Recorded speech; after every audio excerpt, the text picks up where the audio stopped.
Last வீடியோவில் உங்களுக்கு dishes load பண்ணது தான் காட்டியிருப்பேன். அன்லோட் பண்ணது காட்டல. இப்போ வாங்க அன்லோட் பண்ணுறது காட்டுறேன். இது குக்கரோட மூடி. குக்கரோட மூடியில் பாருங்கள், எந்த எல்லோ இஷ்யூம் இல்லை. ஏன்னா பொங்கி வரும்ல பருப்புலாம் வேக வச்சோம்னா, அது எதுவுமே இல்லை பாருங்கள்.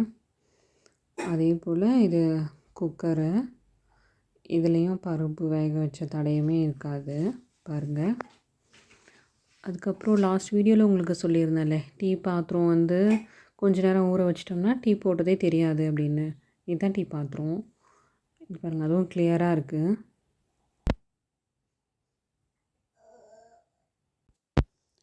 அப்புறம் வந்து இன்ஸ்டால் பண்ணும்போது டெக்னீஷியன் சொன்னாங்க பிளாஸ்டிக் யூஸ் பண்ணக்கூடாதுன்னு. இந்த பிளாஸ்டிக் பாருங்கள் உருகிடுச்சு. இந்த தப்பு நீங்களும் பண்ணிடாதீங்க. ஈகோ மோடில் இந்த பிளாஸ்டிக் எதுவும் ஆகலை. குயிக் வாஷ் 1 ஹவரில் வச்சுருந்தேன்.